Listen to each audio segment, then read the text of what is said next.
የዛሬ ማገለግልበት ርዕስ የመጎምጀት ወንጌል ዋና ርዕሱ ኔክስት ዊክም የመጎምጀት ወንጌል ክፍል 2 ይቀጥላል። የዛሬው ግን የምኞት መቃብር በሚል ርዕስ ነው ማገለግላችሁ። ሐሳቡንም እነግራችኋለሁ። ስለዚህ አንደኛ ቆሮንቶስ ምዕራፍ 10 ከቁጥር 1 ጀምሮ እስከ 13 ካነበብን በኋላ ወጸልየን ወደፊት እንሄዳለን። ወንድሞች ሆይ ይህን ታውቁ ዘንድ እወዳለሁ። ባለፈው ስለ መንፈሳዊ ነገር ታውቁ ዘንድ እወዳለሁ በሚል ስለ መንፈስ ቅዱስ ስጦታ አካፍያቸዋለሁ። አባቶች ሁሉ ከደመና በታች ነበሩ፣ ሁሉም በባህር መካከል ተሻገሩ። ሁሉም ሙሴን ይተባበሩ ዘንድ በደመናና በባህር ተጠመቁ። ሁሉም ያን መንፈሳዊ መጠጥ በሉ፣ ሁሉም ያን መንፈሳዊ መጠጥ ጠጡ። ይከተላቸው ከነበረው ከመንፈሳዊ መጠጥ ጠጥተዋልና ያም ማለት ክርስቶስ ነው። እግዚአብሔር ግን እንግዲህ በልተዋል፣ ጠጥተዋል። የሚበሉት ነገር መንፈሳዊ ነው። መንፈሳዊ ነው፣ ለዛው ክርስቶስ አይደል? ጌታ ኢየሱስ ዮሐንስ ምዕራፍ 6 ላይ ትበሉ ዘንድ የምሰጣችሁ ሥጋዬ ነው እያለ እንደተናገረው ማለት ነው። እኛ ዛሬ እንደምናደርገው አሜን። እግዚአብሔር ግን ከእነርሱ በሚበዙት ደስ አላለውም፣ በምድረ በዳ ወድቀዋልና። ዕብራውያን ምዕራፍ 3 እና 4 ስታነቡ ለምን እንደወደቁ ታገኙታላችሁ። ሁሉ ጊዜ ባለማመን የሚመላለሱ ስለነበሩ ማለት ነው። እነዚህ ክፉ ነገር እንደተመኙ እኛ ደግሞ እንዳንመኝ ይህ ምሳሌ ሆነልን። የጠፉበት ምክንያት በመመኘት ነው። ለዚህ ነው የምኞት መቃብር የሚለውን ማነው ርዕስ የወሰድኩት ማለት ነው። የመጎምጀት ወንጌል ብዬ ስለዛ የተናገርኩት ማለት ነው። እነዚህ ክፉ ነገር እንደተመኙ ምንድን የተመኙት እናየዋለን። ሕዝብም ሊበሉ ሊጠጡ ተቀመጡ ሊዘፍኑ ተነሱ ተብሎ እንደተጻፈ ከእነርሱ አንዳንዶቹ እንዳደረጉት ጣዖትን የምታመልኩ አትሁኑ። ምክንያቱም ታስታውሳላችሁ ሙሴ ወደ ተራራ በወጣ ጊዜ እነሱ ከታች ጣዖት ሰርተው ነበር የጠበቁት እና በዛ ምክንያት ጠፍተዋል። አሁን ይህን በአዲስ ኪዳን ዘመን ማንሳት ለምን አስፈለገ? ለምን የብሉይ ኪዳን ምሳሌ እዚህ ማንሳት ነው? የጸጋ ወንጌል በሚሰበክበት ዘመን እንዲህ አይነት ነገር ለመስማት ለምን አስፈለገ? እግዚአብሔር ያስተምረናል ተብሎ አንዳንዶቹ እንዳደረጉ ጣዖትን የምታመልኩ ነው። ከእነርሱ አንዳንዶቹ እንደ ሴሰሩ ታስታውሳላችሁ። የበዓልን ሴቶች ተከትለው እንትን ሲሉ ፊንሐስ ለእግዚአብሔር ተበቅሎ ያን ቁጣ ሰፈር እንዴት እንዳራጭ እሱን ሁሉ ዛሬ አላነሳው። እነሱ ግን በመሴሰናቸው ምክንያት በአንድ ቀን ይልና 2,023 ሰው እንደወደቁ አንሴስን። ከእነርሱም አንዳንዶች ጌታን እንደተፈታተኑት በእባቦችም እንደጠፉ ጌታን አንፈታተን ዛሬ እናነሳዋለን። በእባቦችም እንደጠፉ ጌታን አንፈታተን። ከእነርሱም አንዳንዶቹ እንዳንጎራጎሩ ዛሬ ለጥቂት እናነሳዋለን።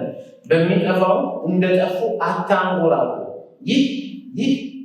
ይሄ አሁን እዚህ ያነበብ ነው። ይህ ሁሉ እንደ ምሳሌ ሆነባቸው፣ እኛ የዘመን መጨረሻ የደረሰብንን ሊገስጸን ተጻፈ። ምን ሊለን? ማነው እንዲህ ያለው? ሐዋርያ ጳውሎስ። እንዲህ ሐዋርያ ጳውሎስ ይገሰጻል እንዴ? እኛም ብሎ ስለሚናገር ደስ ይለኛል። ሐዋርያ ጳውሎስ እናንተን አይደለም እኛም በቃ እዚህ ድረስ ካሉ ይበቃኛል። ታንኪ እግዚአብሔር ይባል።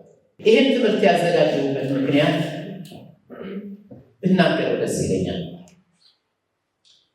በቅርቡ ከአንድ የቴሌቪዥን ወንጌላዊ ኢትዮጵያዊ ጋር እኔ ወንጌላዊ ለዋለው ስለሌላ የሚጠራው ክርክር ውስጥ ነበር። በጽሁፍ ነበር የምንከራከረው፣ ሶሻል ሚዲያ ላይ ነበር መከራከር ሳይሆን እሱ እንዳናገረው ስለፈለገ የፈለገውን በግልጽ ስለነገርኩት ማለት ነው። እሱ በመጨረሻ ላይ እንደሚወደኝ ነገረኝ። እኔ በጣም እወድሃለሁ። ከዛ በኋላ ጣሊያኖች ተጨመሩ፣ ሌሎችም ተጨመሩ። እንወድሃለን፣ አሁን የምታደርገው ነገር ግን ትክክል አይደለም። የምትሰብከው ወንጌል የድሮ አይደለም። ልክ አንደኛ ጢሞቴዎስ ምዕራፍ 6 ላይ ከቁጥር 3 እስከ 10 ስታነቡ ጥሩ ያስተምሩ የነበሩ ጥሩ ያገለግሉ የነበሩ የእግዚአብሔርን ቃል የመገቡ የእግዚአብሔርን ሕዝብ በደንብ ያገለገሉ ሰዎች ከገንዘብ የተነሳ አጀንዳቸውን ቀይረው ሌላ ነገር መስራት ጀመሩ። በነገራችን ላይ አንደኛ ጢሞቴዎስ ምዕራፍ 6 ላይ ገንዘብን መውደድ የክፋት ሁሉ ስር ነው ተብሎ የተጻፈው ለአገልግሎት ብለው ለገንዘብ ብለው የአገልግሎታቸውን ስለቀየሩ ሰዎች ነው ታጣው የሚያስረዳው ቀይረዋል። ስለዚህ ሌላቸው እግዚአብሔርን መምሰል ማትረፊያ ነው ብላችሁ ታስባላችሁ ብሎ ተናግሯቸዋል። ስለዚህ ይሄ ወንድም እንደዚህ እየሆንክ ነውና ተመለስ ብየው መክሬው ነበር። መጨረሻ ላይ ግን በፍጹም ልንግባባ አልቻልንም። መጨረሻ ላይ እነሱም እኔ የተሳሳተውን ጠቅላላውን አጥፍቶት ወጥቶ ሄደ። በጣም አሁን ወደዋል ክፋትን አለመናገር። ከዛ በሚቀጥለው ቀን ያገለግለው እነሱ ቤተክርስቲያን ስትሰማ ቤተክርስቲያን እንዲያው ምን አልኩት፣ የምትሰብከው የመጎምጀት ወንጌል ነው። የምትሰበሰቡበትም አዳራሽ ይቅርታ ይዝጋል። ቤተክርስቲያን ሳይሆን የምኞት መቃብር ነው እየተናገርኩ ማለት ነው። ለምን ይናልኩት ጥቅሱንም ሰጠሁት። ከዛ በሚቀጥለው ከኔ አልፈው አሁን በእናንተ ላይ መጥተዋል ብሎ በቤተክርስቲያን ሲተገሰ ነው። በጣም ልቤ ተሰበረ። ሌላው ይሄን ዛሬ የማካፈላችሁ እናንተ በዚህ ውስጥ ያላችሁ ብዬ ስለማስብ አይደለም፣ በፍጹም አይደለም፣ ከልቤ ነው የምላችሁ አይደለም። ምክንያቱም አውቃችኋለሁ ምን ያህል ጌታ እንደምትፈልጉ። ዛሬ ስንዘምር እንደነበረው እጅህን አይደለም ክቡር መልክህን ነው የምንፈልገው አይደል? የምድሩን አይደለም ህልውናህን ነው የምንፈልገው እያልን እንደዘመርነው እንደዛ እንደምታስቡ አውቃለሁ። እግዚአብሔር የተመሰገነ ይሁን። አሜን። ግን ደግሞ እኛ የፕሮቴስታንቱ ቤተክርስቲያን አካል እንደመሆናችን መጠን በአንድም በሌላም አብረን ስማችን ይነሳል። ስለዚህ ልንሰዋ አንችልም፣ ልንሸፈን አንችልም። ስለዚህ ምን አልኩት፣ ይሄ የምትሰብከው ነገር ወንጌል። ከዚህ ተነስቼ ነው እንግዲህ ይሄን ወንጌል እንኳን የመጎምጀት ወንጌል እያረስተ የሰጠሁት ከዘኍልቍ ምዕራፍ 11 ዘኍልቍ ምዕራፍ 11 ከቁጥር 4 እስከ 6 ላንብብላችሁ። እንደዚህ ይላል። በመካከላቸው እንግዲህ ብያቸዋለሁ፣ ከእስራኤል የወጣው ሕዝብ ከእስራኤል ከወጣ ማለት ከግብፅ የወጣው ሕዝብ ከግብፅ ከወጣ በኋላ ወደ ከነዓን ያደረገው ጉዞ እኛ ከዳን በኋላ ጌታ ኢየሱስ ክርስቶስ እስከሚመጣ ድረስ የምናደርገውን መንፈሳዊ ጉዞ ይመስላል። እዚህ ላይ እንደሰማነው እነርሱ ሙሴን ይተባበሩ ዘንድ በደመናና በባህር እንደተጠመቁ እኛ ደግሞ ጌታን ለመተባበር በመንፈስና በውሃ ተጠምቀናል። እነሱ ቀይ ባህርን እንደተሻገሩ እኛም በጥምቀት ከእርሱ ጋር ሞተን ተነስተናል። እነሱ በምድረ በዳ ውስጥ እንዳለፉ እኛም ደግሞ በኋላ እናየዋለን በጣም የማይመች መንገዶችን እናልፋለን። ዓላማቸው የነሱ ከነዓን ጌታ ኢየሱስ ክርስቶስ እግዚአብሔር አምላካቸው በዘጸአት ምዕራፍ 3 ላይ ሲያስወጣቸው ምን ነበር ያለው? ወተትና ማር ወደምታፈሰው ምድር አይደል አወጣቸዋል፣ ወስዳቸዋል።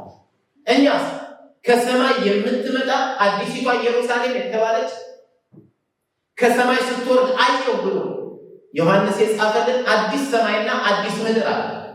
ልክ እንደነሱ እነሱ ከነዓንን ተስፋ እንዳደረጉ እኛ የሰማይና አዲስ ምድርን ተስፋ እናደርጋለን አይደል? ይህን ተስፋ ታደርጉ የጌታን ምጽአት ከጌታ ጋር ለዘላለም ከእርሱ ጋር መኖር በእርሱ ዘንድ መሆንን በጣም አትናፍቁ?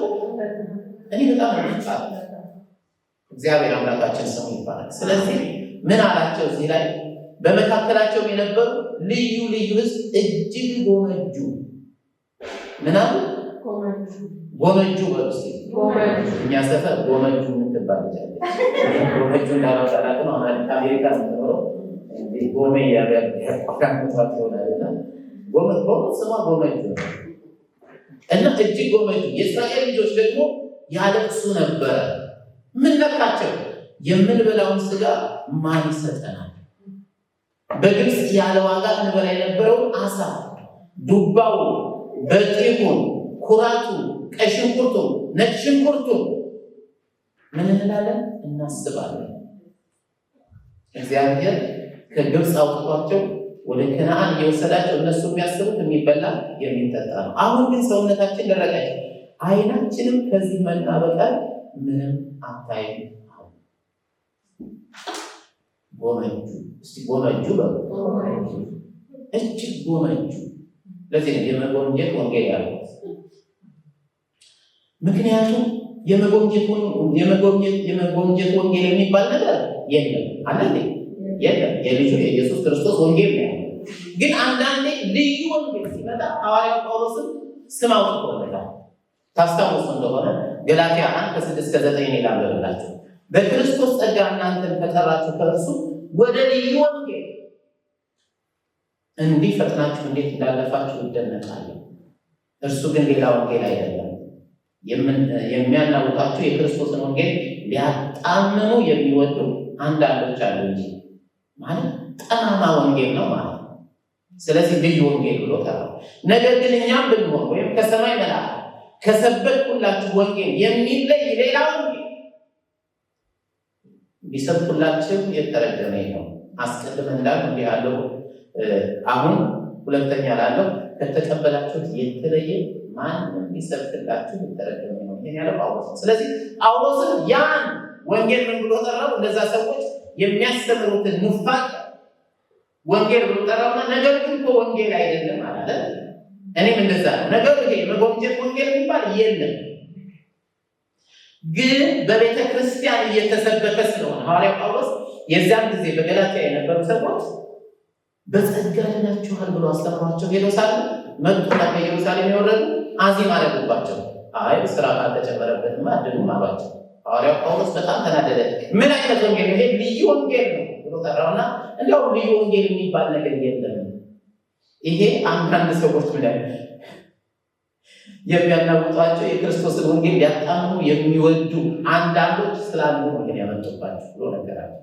ልክ እንደዚሁ በዚህ ዘመን ጥርት ያለችውን የክርስቶስን ወንጌል ከመስበክ ይልቅ አጣመው የሚሰብኩ ሰዎች ስለመጡ እኔ ይሄን የመጎምጀት ወንጌል ብዬ አስባለሁ አልኩት። እግዚአብሔር ይመስገን። አሁን ወደ ትምህርቱ ልሄድ አሌክሞች ጋር እንደማትሉ ተስፋ አደርጋለሁ። ትምህርቱ ጋር ሲሄድ ዘኍልቍ 11:4-6 አሁን ያነበብነው በመካከላቸው በመካከላቸው የነበሩ ልዩ ልዩ ሕዝብ። ጀርመንኛው በጣም ደስ ይለኛል። ዳስ zusammen gelaufene Gesindel ነው ማለት።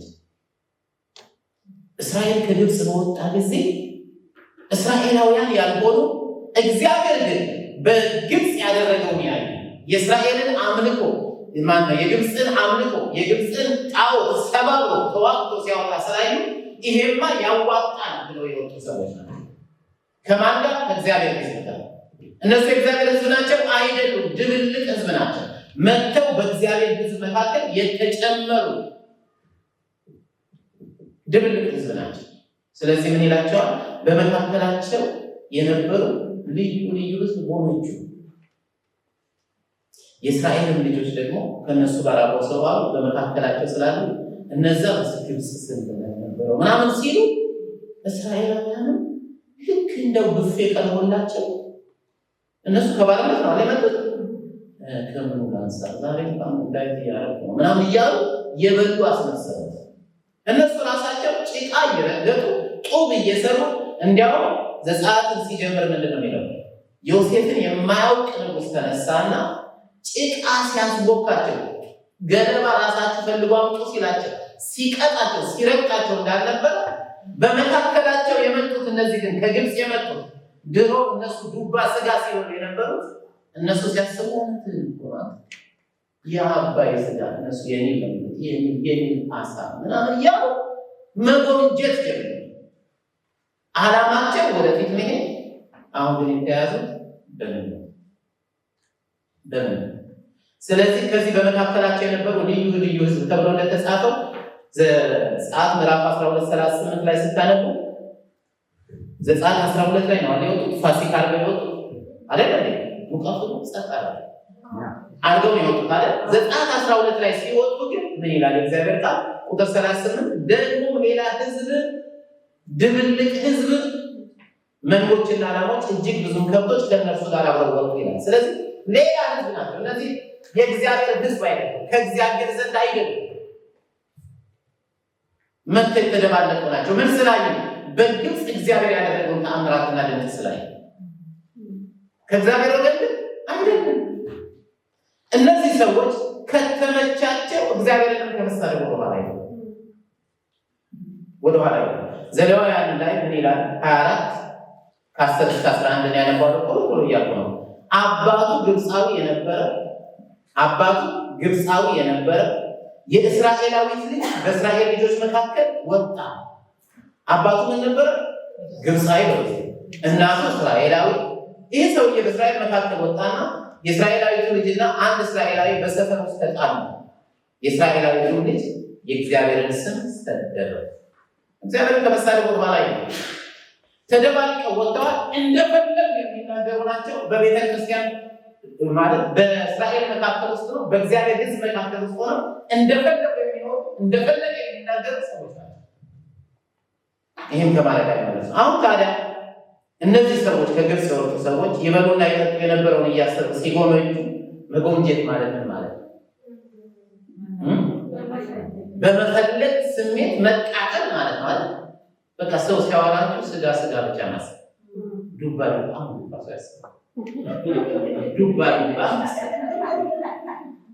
በጢሁ ሚላል አይደል? በጢሁ ምን ማለት ነው ታውቃላችሁ? የግሪክ የጀርመንኛ ጎርከን ነው። ጎርከን ማሰብ ኩራት የሚለው ደግሞ አይደለ? ኩራት ደግሞ አየው ሜሎን ማለት ነው። ማሰብ ሜሎን በቃ ቁጭ ብለው እነሱ እዚህ ያገለግላቸዋል። የእግዚአብሔር ቃል እዚህ ነው ይወጣ። እነሱ ቁጭ ብለው ስጋ ጎርከን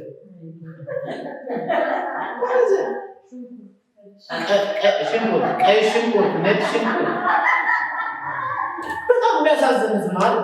እግዚአብሔር አምላክ ወተትና ወደምታፈሰው ምድር እየወሰዳቸው ቀይ ባህርን አሻግሮ አሳልፎ ይሄን ሁሉ ታምርና ተመራይተው እስቲል ዳርተው ይጣው ስለምንድን ነው የሚያወራው? በጣም ያሳዝኑ። በቃ ጎመጁ ይላል ዛሬ በጎምጀታቸው ደግሞ እንዴት እኮ ምን ይላል ዛሬ አይታችሁት እንደሆነ ስጋው አሳው ኩራቱ ለጥሩ ያው እንዳቋቱ ወጥተው ሜሎኑ እንደገና ደግሞ ቀይሹ ግንጩን ስቆ እናስባለን የሚታሰጠፍ እኛ ግን ቀደምና እንሳይሆን አንተን እኔ ፈልገው ጌታ ኢየሱስ ነው። አሜን። ስለዚህ የመዝሙረኛው ደግሞ ሲጽፍ ምን ይላል? በዚህ ነገር ይላል ፈለጉ ብቻ ሳይሆን እግዚአብሔርን ተፈታተኑ ነው የሚለው። ምን ብለው? እግዚአብሔር ስጋ መስጠት አይችልም። መዝሙር 78 ከ18 እስከ 19 ይላል ለነፍሳቸው መብልን ይፈልጉ ዘንድ እግዚአብሔርን በልባቸው ፈተኑት ብሎ ስለዚህ ነው የሚናገረው።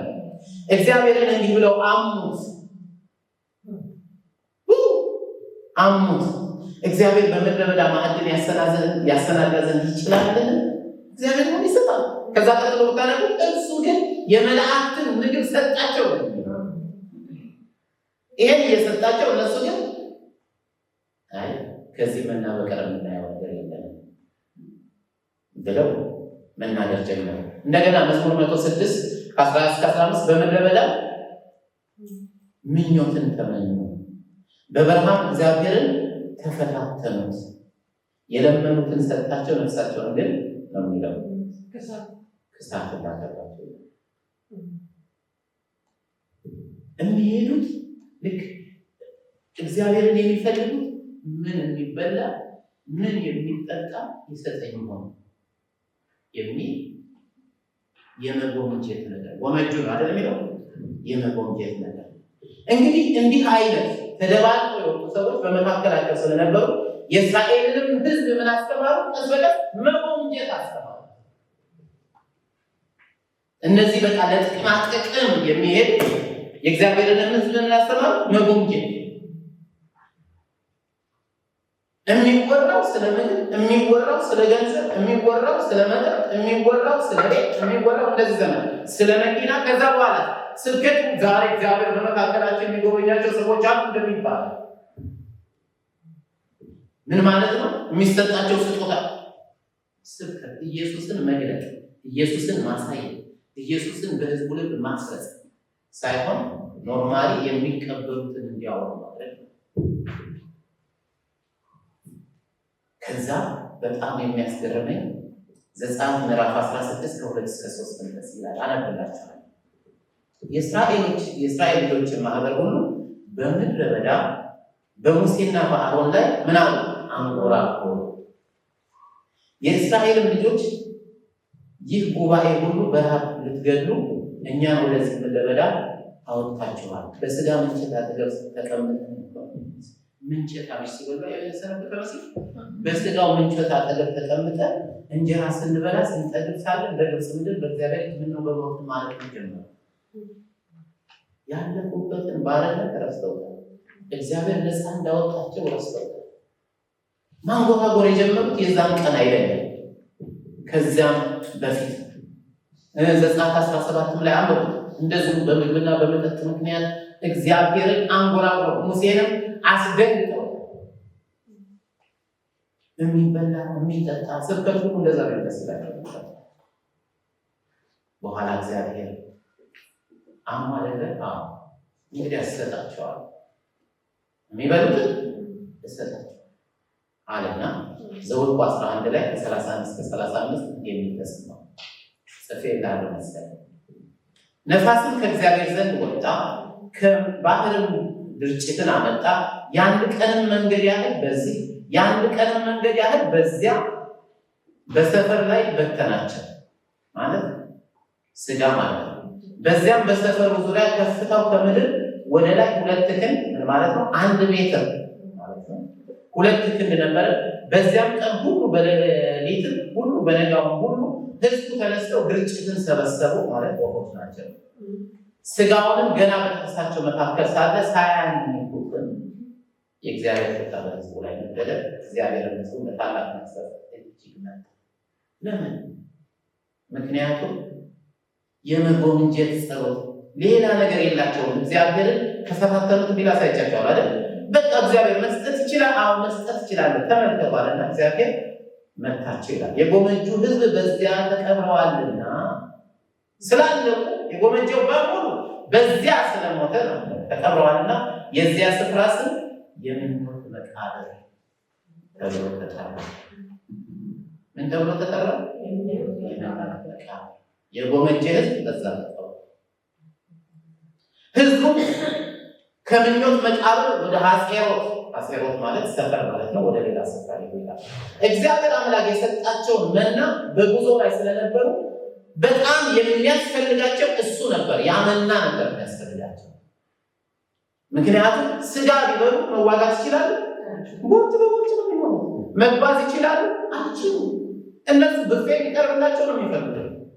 እግዚአብሔር ግን የተመጣጠነ ምግብ ባላንስድ የሆነ ዳይት አዘጋጅቶ ያን እየበሉ አሁን ለምሳሌ ስፖርተኞች እንደነበረ የእግር ኳስ ተጫዋቾች እኔ ከታተል ስለነበረ ሊቨርፑልን ካንቲነው የእነሱ የሚመገቡበት ሜንዛ እያንዳንዷ ካሎሪ ተመጥና ነው የሚበሉት። እንደኛ እንዳገኘው ፒትሳ ደሚስ ዛሬ ፒትሳ ተሰጥቶልናል፣ ዛሬ ሃምበርገር ሰምታችሁ ታውቃላችሁ። እንደዛ ይላል። ምክንያቱም የፈለጉትን አይደለም። ለምን? መጫወት አለባቸው። እግዚአብሔርን ጣዕሙ የሚጣፍጥ ሲፈልጉ የሚፈጩት፣ ሲፈልጉ የሚወጡት፣ ሲፈልጉ የሚቀቅሉት፣ ሲፈልጉ እንጎቻ የሚያደርጉት፣ ሲፈልጉ በቃ በየቀኑ ሳይጎላቸው የሚበሉት ምግብ ሰጥቷቸዋል። ያን እየበሉ ዛሬ ግን እነሱ ስጋው ዱባው ማለት ጀምረዋል። ማን ይሄን ያስተማራቸው? ተቀላቅሎ የገባ ሕዝብ፣ ተቀላቅሎ የገባ ሕዝብ የጎመጀ ሕዝብ መጎምጀትን አስተማራቸው።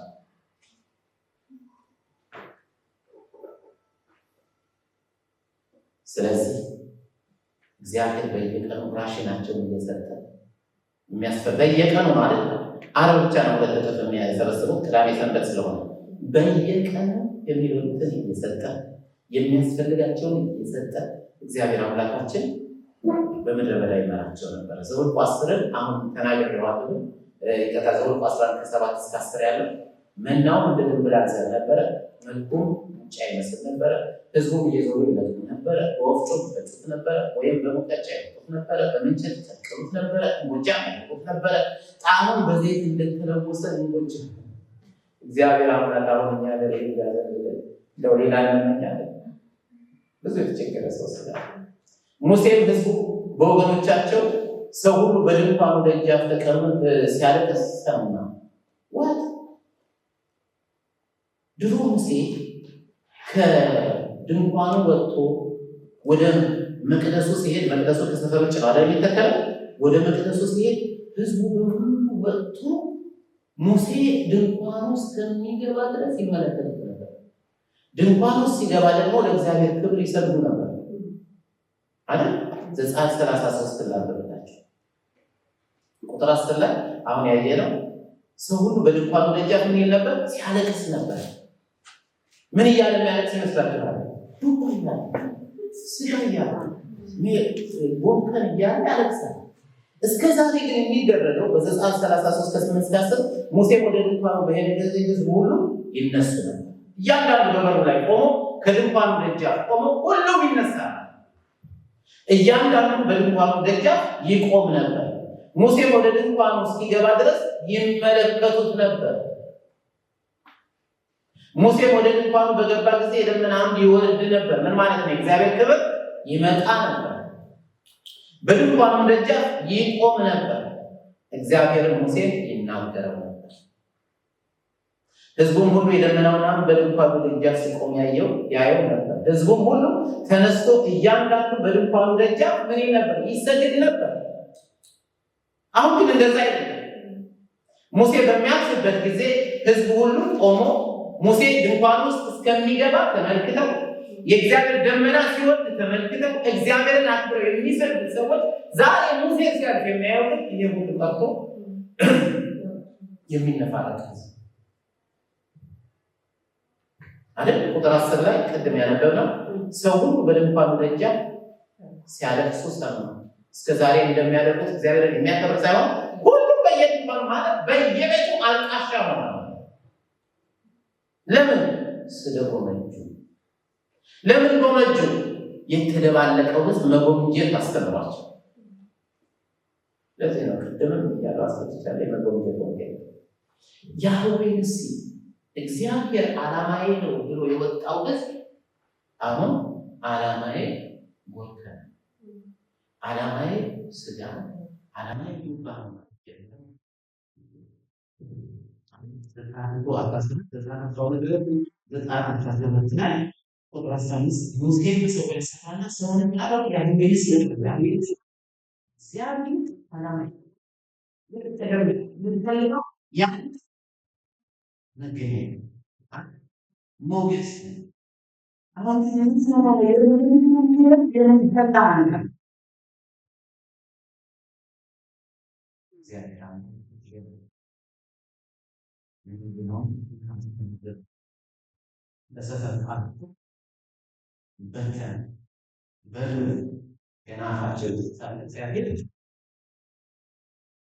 በዚያ ስፍራ የጎመጁ ሰዎች ስለተከበሩ ስፍራውን የመጎምጀት ወንጌል እንዲያው መደበኛ ትርጉም ምን ይለዋል? ኤብሮን ሀተአባ ማለት ኤብሮን ሀተአባ ማለት የሚሉታል ይዘን ሆነች ደግሞ እንዳባሩ ሳይደግም ወንድ ሰከና ያደረገ ብሎ የሚታመንበት ጊዜ ጀምሮ ዓለም ወጥተን ጌታ ኢየሱስ ከሚመጣ ወይም ደግሞ አዲስ ኢየሩሳሌም ወይም ደግሞ አዲስ ሰማይና ምድር እስከምንሄድ ድረስ ያለውን ጉዞ ይመስል ግን እኛም ዛሬ እውነት ለመናገር በዝማሬያችን የእኛን እያቋዳን ተደረጋጋ እናንተ ናችሁ። ብዙ ግን የምንሰማው ነገር እግዚአብሔርን ይሄን ዝማሬ ሰምረው የሚፈልጉትን እጁን ነው እንጂ እሱ ነው። ስለዚህ ብዙዎች ጎምጅተው ነው ወደ ቤተክርስቲያን ዛሬ የጌታ ባሪያ ለኔ ሊናገረኝ ብለው እኔ ለጌታ ሰግድ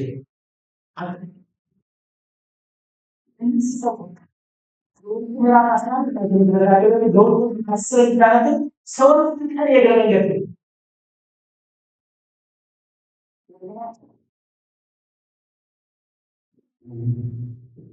እነሱ ምድር ላይ ነበረባቸው። እግዚአብሔር አምላክ ግን እነሱን ካወጣበት ቀን ጀምሮ ከነአን ገብቶ የመጀመሪያዋን ፍሬ እስኪበሉ ድረስ አላቋረጠም። ለዚህ ነው ጻድቅ ቀርቦ ዘሩን እህላቸው ሲለምን አይቼ እግዚአብሔር በአንድም በሌላ መንገድ ይመግባል፣ ይሰጣል። አሜን። እግዚአብሔር ሰጪ ነው። አሜን። እግዚአብሔር ሰጪ ነው። እግዚአብሔር ሌላው ሁሉ ሲያስብሎና ጊዜ ኢትዮጵያ ገና አዲስ ክርስቲያን ይላል።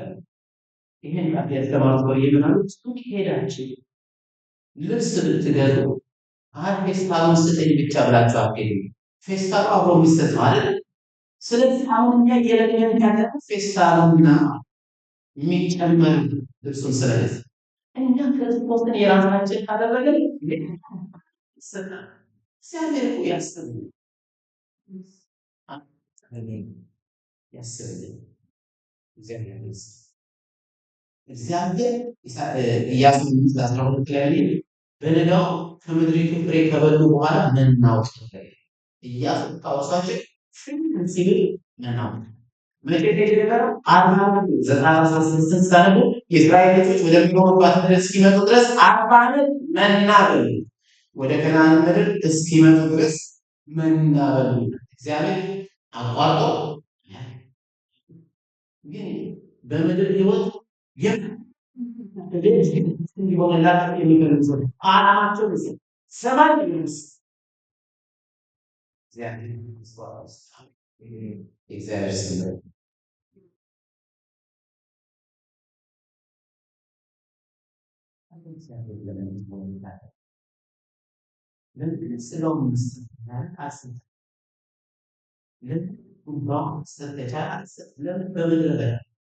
በዛ በሚያደርግበት ጊዜ ግን አላደረገም።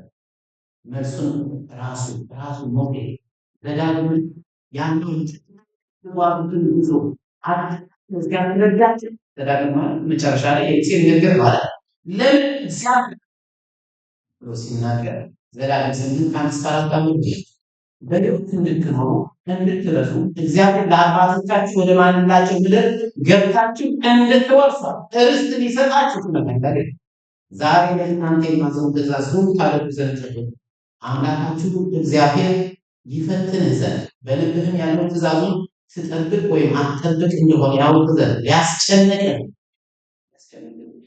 ሊያስጨንቅህ በእነዚህ 40 ዓመታት በምድር ላይ የመራውን ነገር ሁሉ አስብ። ያለፈውን ነገር አስብ። ሰው ከእግዚአብሔር አፍ በሚወጣ ነገር ሁሉ በሕይወት እንዲኖር እንጂ ሰው በእንጀራ ብቻ በሕይወት እንዳይኖር ያስታውቅህ ዘንድ አስቸገረው። ይሄ ሁሉ ያለበት ነገር እግዚአብሔር መስጠት አጥቶ እጇን ሳይሆን መኖር እንደሚቻል ያስተምርስ ጌታ ኢየሱስን እንደዚህ የጎበኙ ጌታ ኢየሱስን ምን አለው? ሰይጣን መጣና ማርቆስ 4 ሌላችሁ ማንበብ ትችላላችሁ። ከሰይጣን ይፈተን ዘንድ መንፈስ ቅዱስ ክርስቶስን ወደ በረሃ ወሰደው። እነሱም በረሃ ምን አሉ? ይህን ድንጋይ ዳቦ ይበል። ጌታ ግን እንደሰው እግዚአብሔር አምላክ ተፈታተን ተብሎ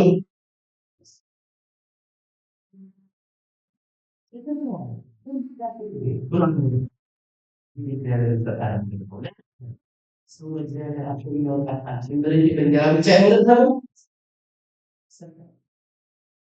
ስለዚህ እንደዚህ ብላ ሞታታት ይላል ጌታ ኢየሱስ አላለም። እንደማይሞት ያውቃል አለ። በፍጹም አላለም። እግዚአብሔር መፈታተን እርግጥ ከትንቢት ሲል መፈታተን ሰው በእግዚአብሔር አፈርታታን ወደ ቤተ ክርስቲያን ሰዎች ሲመጡ ከእግዚአብሔር ጋር የሚወጣ አንቀጣን ተለያዩ ለምንለው የምንመጣው የጎደለንን እንዲያሟላልን ያሟላልን ለምን ስለደረን ስቆ መንግስቱን ስለገደለ እግዚአብሔር እሱ ይሰጣል። በጣም የሚያስጎመጁ ስብከቶች አሉ። አሜን በሚል ይሆኑለታል ይላል። አሁን በዚህ ጌታ መኪና ስትነግሩኛል አሜን በሚል ይሆንለታል ብላችሁ ሁላችንም ያን መኪና ያለንን ይባርካችሁ ልንል እንችላለን። ልክ የካሙ ነገር እግዚአብሔር ይችላል። ግን እሱም ብድር መኪና እንደዝብኛላችሁ ያላሰብ የዛን ቃላት አድርግ መናገር በሚወረድ ስላላችሁ እግዚአብሔር አምላክ ይባርካችሁ። አሜን። በጣም ደስተኛ ነው። እግዚአብሔር አብስቶ ይባርካል። እግዚአብሔር ይግን ማድረግ ይችላል። እኔ ግን ያልኩት መጎብቼ ሞታለሁ እንጂ የማይሆን ግን እግዚአብሔር እግዚአብሔር ይባርካል። እግዚአብሔር አምላክ ይባርካል። ምን ናቸዋል? እግዚአብሔር አምላክ አንደው ይገረው ቢሆን ሰው ያላልታለ ዳይኖስ አው ያታወቀ ዘንድ አስተነን አስተራው እንትን ያላወቀው አባቶቻችን ያላወቁ መናገር ታዲያ በእንት 40 ዓመት የነበረው ፖሊስ አላለም እግዚአብሔር እየተንከባከበን ነው። የግብፅ ሳይርስ ተመገረ ከግብፅ ከነዓን ሲገቡ በግብፅ ግብፅ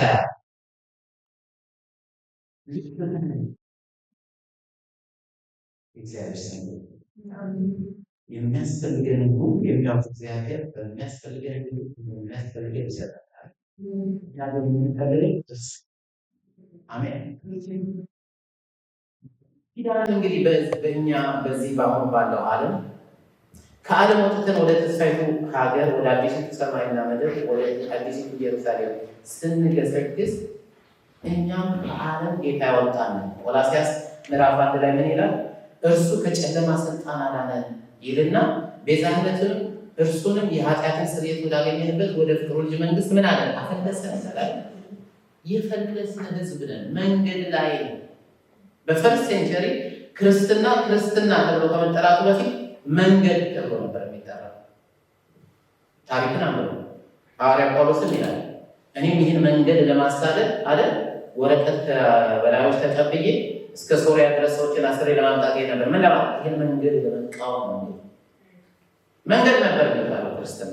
የማን? የክርስቶስ መንገድ። በመንገድ ላይ ከነዓን እንገባለን ማለት አዲሲቷን ኢየሩሳሌም እንወርሳለን። በአዲሲቱ ሰማይና ምድር እንኖራለን። በምድር ላይ ሳለን ደግሞ ልብሳችን አያረጅም፣ እግራችንም አያብጥም። በክርስቶስ አምነን ነው። ይሄን ስል አንታመንም ብሏል ብሎ መቼም እንደማይተረጉም ግን ተስፋ አደርጋለሁ። ምክንያቱም አንደኛ ብዙ ጊዜ ታማሚ ነኝ። ስለዚህ ወደዚያ እንገሰግሳለን። ሐዋርያው ቅዱስ ጳውሎስ ቅድም እንዳደረግኩላችሁ አንደኛ ቆሮንቶስ ምዕራፍ 10ን ስታነቡ ከ1 እስከ 13 ያለው ከማን ጋር ነው? ካለፉት ከእስራኤል ጋር በማመሳሰል ነው የሚናገረው አይደል? እነሱ እንዲህ እንዳደረጉ እንዳታደርጉ። ዕብራውያን ጸሐፊ ምዕራፍ 3 ምዕራፍ 4 ነው ካለማመናቸው ምክንያት እንዴት እንደጠፉ። በእውኑ እግዚአብሔር እውነት ካለ እንዳው እንጀራ ያወርዳል ምናምን አላልንም። እግዚአብሔር ይመስገን። ግን እንደዚያ የሚል ወንጌል ቤተክርስቲያን ደረገ። ልዩ ወንጌል ኑሮ አችን ራሱ የምንኖረው አሁን ኑሮ የድንኳን ኑሮ ማለት አይደል? የድንኳን ነቅለን ነው የምንሄደው ለማለት ማለት ኑሮ እየከበደ ችግሩ እየከፋ የድንኳን ኑሮ መቃተት ሆነና ተስፋ ይደርሳል። ሁለተኛ ቆሮንቶስ ምዕራፍ 5 እንደዚህ ይላል። ከ1 እስከ 9 ዝም ብዬ ሸምድጄ ላምረውና ቶሎ እንጨርሳለን። ድንኳን የሚሆነው ምድራዊ መኖሪያችን ቢፈርስ በሰማይ ያለ በእጅ ያልተሰራ የዘላለም ቤት የሚሆን ከእግዚአብሔር ዘንድ የተሰራ ሕንፃ እንዳለ እናውቃለን። በድንኳን ውስጥ የምንኖረው እያለ ወረድ ብላችሁ ስታነቡ በድንኳን ያለን እኛ ከብዶን እንቃትታለን ይላል። የት ነው የምንኖረው? በድንኳን ውስጥ። ለምን? ነቅለን ስለምን። ስለዚህ ይላል ሁልጊዜ ካምነን እንጂ በእምነት እንጂ በማየትና በማየት አንመላለስም። በረሃውን አይተን አንደነግጥም፣ ግን በእምነት እንኖራለን። አሜን። እግዚአብሔር ለዚህ ያለ አሜን። እግዚአብሔር ስሙ እርሱ ደስ ስለዚህ ምን ይላል? እርሱን ደስ ለማሰኘት ነው የሚለው። ወይም እርሱን ደስ የምናሰኝ ልንሆን እንናፍቃለን። በምድረ በዳ ጉዟችን ነው እግዚአብሔርን ደስ ለማሰኘት ነው የምንፈልገው እንጂ እኔ ራሴን ቴማ አድርጌ አላቀርብም ነው። እርግጥ ነው የሚያስፈልገን ሁሉ ስለሚሰጠን እንጸልያለን። ይህ መጎምጀት ግን የመጎምጀት ወንጌል ግን ፈጽሞ አይገባም። የእግዚአብሔርን ቃል ፈልገን እንመጣለን። እግዚአብሔር ቃሉንም ያቀርብልናል፣ የሚያስፈልገንንም ይሰጠናል። አሜን አሜን። ስለዚህ መዝሙር ይኸውላችሁ የምድረ በዳው ጉዞ የእኛን ክርስቶስን ካገኘንበት ጊዜ ጀምሮ ጌታ እስከሚመጣበት ድረስ ያለውን ጊዜ ይመስላል ብያቸዋለሁ። መና ደግሞ የእግዚአብሔር ቃል ምሳሌ ነው። በየዕለቱ እግዚአብሔር ቃሉን ይሰጠናል። ቃሉን ይሰጠናል። በየዕለቱ ቃሉን እንበላለን። ቃሉን ብላው እንደተባለው ስጤን ማለት ነው። ቃሉን በላሁት በአፌም ውስጥ እጅግ ጣፈጠ እንደሚለው ማለት ነው። ይህም ደግሞ የሚጣፍጥ በዘይት እንደተጋገረ ቂጣ የሚጣፍጠው ይሄ እግዚአብሔር ቃል ጌታ ኢየሱስ ምንድን ነው ራሱ እግዚአብሔር ያለው ሰው ከእግዚአብሔር አፍ በሚወጣ ቃል ጭምር እንጂ በእንጀራ ብቻ እንደማይኖር ያሳያችኋል። ቃል መመገብ የመና ምሳሌ በዚህ በምድረ በዳ በምንኖርበት ዘመን ነው። ቃሉን እንበላለን። አሜን አሜን። እኔ በጣም ነው ደስ የሚለኝ፣ በጣም ማንበብ እወዳለሁ። በጣም ነው የእግዚአብሔር ቃል ሲገባኝማ፣ እውነቴን ነው የምላቸው። አንዳንዴ እንደው ብጩህ ደስ ይለኛል። ጎረቤት የእግዚአብሔርን ቃል ብሉ። እግዚአብሔር ግን የሚያስፈልጋቸውን ይሰጣቸዋል። የእግዚአብሔር ቃል በሙላት ይኑርባቸው። አሜን። ቤተክርስቲያን ይህን መስጠት አለበት። የመኃልየ መጽሐፍ ሳስተምር ድሮ እንግዲህ ምናልባት ልታስታውስ የምትችለው ቃልዬ ነች። እንግዲህ ካስታወሰችን መኃልየ መጽሐፍ ድሮ የጌታ እንደተቀበልኩኝ ሰው እንዳያነበው ተነገርኩ፣ እንዳይስቱብን ማለት ነው። ውዴ ሆይ በዚህ ጭስሽ ምንሽ ጥርስሽ ምናምን ስለሚል አንድ ጊዜ ጎረቤት ዘመዳችን ጠይቅ ሄጄ እንኳን መጽሐፍ አለ ዝም በይ አልኳት። አንዷን ዘመዳችንም ማለት ነው ስለ ፍቅር እኮ የሚሆነው ምናምን አለች። ስላለባት የመኃልየ መጽሐፍ ስለ ሶስት ፍቅር ነው የሚናገረው። ጊዜ ቢሰጠኝ ጌታ ቢፈቅድ ሶስቱ የጋብቻ ኪዳኖች የሚል ትምህርት ላስተምር ይችላል። አስቤያለሁ። ደቀ መዝሙርነት የሚል ረጅም ትምህርት ማስተማር ፈልጌያለሁ። አንደኛ ቆሮንቶስን ሙሉውን ማስተማር እኔ እንጃ ጌታ ዕድሜ ይስጠኝ እንጂ ወደ ጌታ ካልሄድኩ እነዚህም ሁሉ እስከዛሬ የተማርኩትን ባካፈላችሁ ደስ ይለኛል። በውስጥ ያለውን ሁሉ ታካፍለናል። አሜን አሜን አሜን በሉ ደስ አሜን። እና ቤተ ክርስቲያን የክርስቶስ ሙሽራ አይደል አይደል? ከሙሽራዋ የሚወጣው ቃል እጅግ የሚጣፍጥ ተፈላጊ ቃል ምን ይላል? መኃልየ 4:11 ላይ ይኸውላችሁ መኃልየ አንደኛ በክርስቶስና በቤተ ክርስቲያን መካከል ያለውን ጋብቻ፣ ሁለተኛ በሰለሞንና በሱላማጢስ መካከል ያለውን ጋብቻ፣ ሶስተኛ በቅዱሳን መካከል ያለውን ጋብቻ የሚያሳይ በእስራኤልና በእግዚአብሔር። ስለዚህ ነው ሶስት የጋብቻ ኪዳኖች ያልኩት። አንደኛ የእግዚአብሔርና እስራኤል፣ ሁለተኛ ኢየሱስና ቤተ ክርስቲያን፣ ሶስተኛ እኛ እርስ በርሳችን ማለት ነው። መኃልየ ማለት ይሄ ነው እና ቤተ ክርስቲያንን ስለምትወክል ሙሽራዋን ይላል ሙሽራዬ ሆይ ከከንፈሮችሽ ማር ይንጠበጠባል። አቤት ስብከታችን እኮ ለሚያውቀው ሰው ማር እያንጠበጠበ ቤተ ክርስቲያን ናት እየተናገረች ያለች፣ ሙሽራዋ ናት እየተናገረች ያለች። ከዛ ምን ይላል? ከምላስሽ በታች ማርና ወተት አለ፣ የልብስሽን መዓዛ እንደ ሊባኖስ ሽታ ነው። የማን? የሙሽራዋ ቤተ ክርስቲያን የሚነገረው ቃል የእግዚአብሔር ቃል ለቅዱሳን ለአዲስ ኪዳን የተሰጠው መና በጣም የሚጣፍጥ ነው። ከቀደመው መና ይበልጣል። ልንናገረው ይገባል። ኢየሱስን ዲስክራይብ ልናደርገው፣ ለሰዎች ሁሉ ልንገልጠው፣ ጌታን ልናሳይ ይገባል። ያን ጊዜ ሰዎች ሁሉ ኢየሱስን ይፈልጉታል። ግን በየሳምንቱ ኤቭሪ ዊክ በመጣን ቁጥር ዛሬ እግዚአብሔር በመካከላችን አሜን ለሚል ሆነታ እያልን ብንሄድ ነው መጎምጀት ነው የምናስተምራቸው። ኢየሱስን ግን ልናሳያቸው ይገባል። ይሄ ለእኛ ለአገልጋዮች ለቃሉ አገልጋዮች የተሰጠን ኃላፊነት ነው። ጳውሎስ ምን አለ? ይህን ባላደርግ ወዮልኝ አይደል? ወዮልኝ። እኔም ወንድሞቼ ጊዜ የሚያገለግሉት ሁሉ በተቻለን መጠን ጌታ በሰጠን ጸጋ በተሰጠን እውቀት ኢየሱስን ልንገልጠው ቤተክርስቲያን ይሄን ማር ልታፈሰው ይገባል። ሰዎችም ሊመገቡት ይገባል። እንግዲህ ወገኖች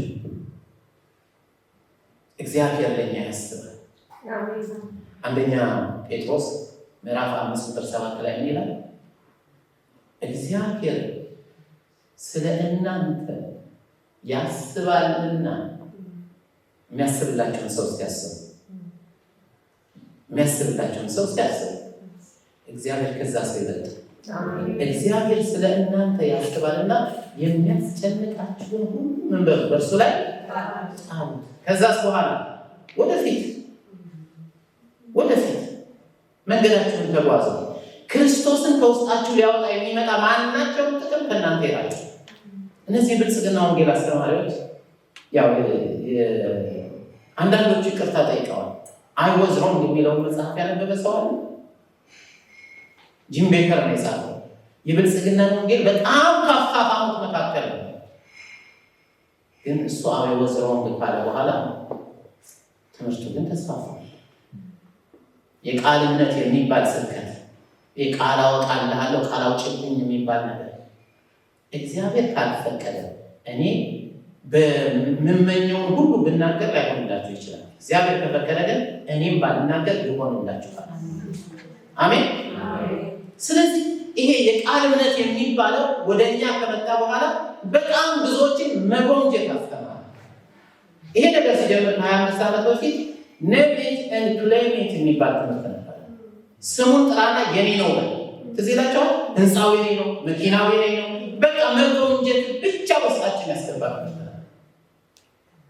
ዛሬ ኢትዮጵያ ሄዳችሁ ስለ ፕሮቴስታንት እምነት ብትጠይቁ እውነተኛዋን የፕሮቴስታንትን እምነት ባለፈው እንዳየነው 5ቱ መሰረቶች ያሏትን ያችን እምነት ሳይሆን የሚነግሯችሁ እነዚህ የመጎምጀት ወንጌል የሚሰብኩትን ሰዎች ስራ።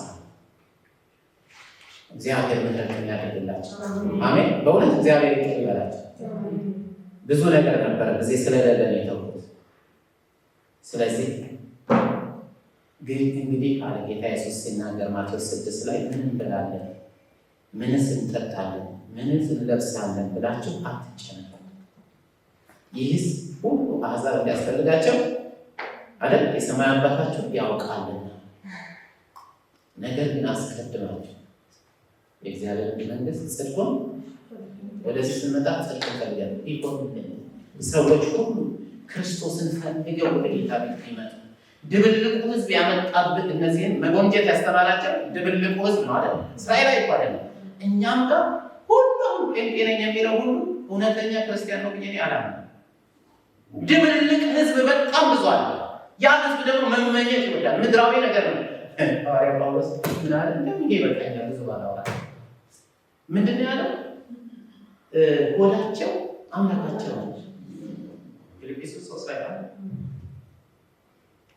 ሆድ አምላክ እስኪሆን ድረስ የሚነገረው ሁሉ ስለመብላት፣ ስለመጠጣት፣ ስለመንዳት፣ ስለመኖሪያ፣ ስለልብስ፣ ስለ ገንዘብ፣ አሜሪካ ስለመውጣት፣ አውሮፓ ስለመሄድ ነው ወንጌል። ወንጌል ኢየሱስ ነው። አሜን። ወንጌል ኢየሱስ ነው። ከኢየሱስ ወዲያ መስማት ከጀመርን ችግር ውስጥ እንገባለን። እኛም እኒህ የሚጎመጁ ሰዎች መጎምጀትን ያስተምሩናል። እግዚአብሔር ማስተዋል ይስጠን። አሜን። ለዚህ ነው የመጎምጀት ወንጌል ያልኩት። በቃ እስቲ ተሻሙ ምናምን የሚባል ነገር አለ።